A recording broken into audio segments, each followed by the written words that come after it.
Every morning, this machine performs a quiet magic trick. Cold water goes in the back, hot coffee comes out the front. But there is no pump you can see, no spinning motor, no moving piston. Just a few simple parts and one clever bend of physics. Let us slice it open and watch the water climb a tube it has no obvious reason to climb. By the end, you will never hear your morning gurgle the same way again. Here is the whole machine, cut straight down the middle. Up top, a basket holds the ground coffee and a paper filter. Below it sits the glass carafe, resting on a metal plate. Behind the wall, a tank of cold water waits quietly. Underneath everything runs one aluminum channel pressed against one electric coil. That is nearly all of it. 5 humble parts.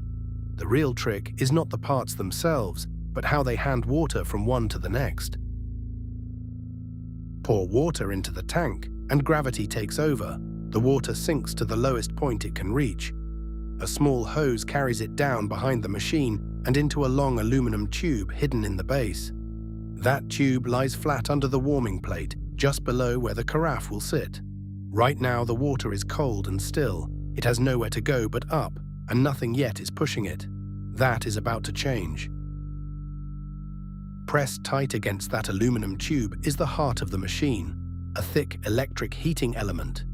It is the very same coil that will later keep your coffee warm. Switch the machine on, and electricity floods the coil. The metal heats fast, climbing well past the boiling point of water. That heat pours sideways into the aluminum tube and into the thin film of water trapped inside it. In seconds, that water begins to hiss, and then to boil.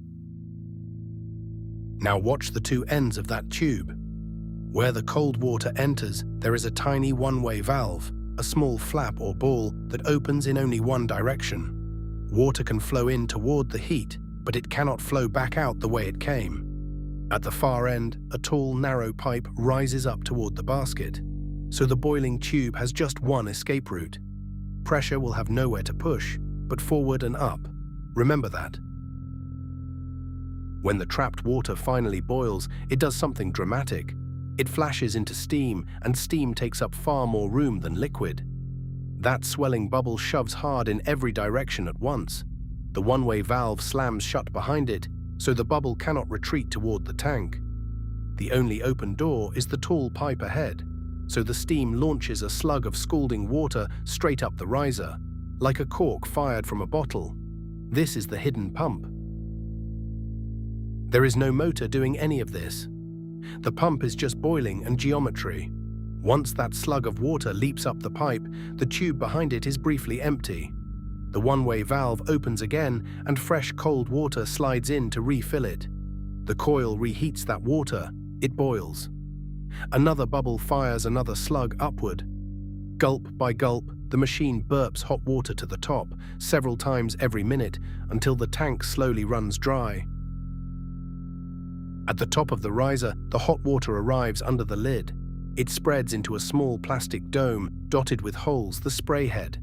Each pulse of water spills through those holes and rains down over the bed of coffee grounds below. The shower is gentle and even, soaking the whole bed instead of drilling one deep hole. Good machines spread the water wide on purpose because every dry pocket of grounds is wasted flavor left sitting behind. Now the real chemistry begins. The water arrives at almost 200 degrees Fahrenheit, hot enough to dissolve the good things locked inside the grounds. It pulls out oils, acids, sugars, and the delicate compounds that carry aroma and color. The grounds swell and release a soft puff of gas, the bloom. Too cool, and the cup tastes thin and sour. Too hot, and it turns harsh and bitter. This narrow window is why water temperature matters so much. Gravity now finishes the job. The flavored water seeps down through the bed of grounds and presses against the paper filter. That paper has pores large enough to pass liquid, but far too small to pass the gritty solids.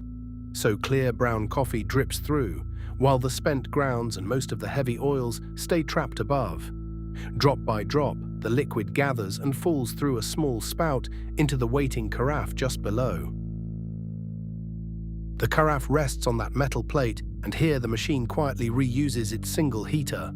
The same coil that boiled the water also warms the plate from underneath. A simple switch cycles it on and off to hold the plate near one steady temperature, so your finished pot stays hot for the next hour or so. The cost is flavor. Left too long on the heat, coffee slowly cooks and turns flat, stewed and bitter in the glass. One more piece keeps the whole thing safe. Clamped to the heating element is a bimetal switch, two metals bonded together that bend as they warm. While water still flows through the tube, it carries the heat away and the switch stays cool and closed. Once the tank empties, the dry coil spikes in temperature, the metal bends, and the switch trips down to a gentler warming setting. Without it, that empty coil would simply overheat and burn itself out.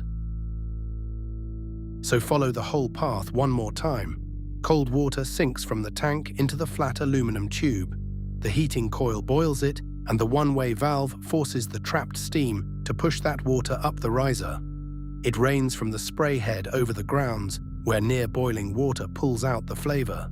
Gravity then drips it through the paper filter into the carafe, and the same coil keeps it warm. Boil, lift, soak, drip. That is your coffee. No pump, no piston, no magic. Just a coil, a tube, a valve, and the simple eagerness of boiling water to climb. The next time you hear that familiar gurgle in the kitchen, you will know exactly what it is. It is the sound of steam lifting your coffee, one small gulp at a time. Thanks for watching The Cutaway. Stay curious, and we will slice something else open very soon.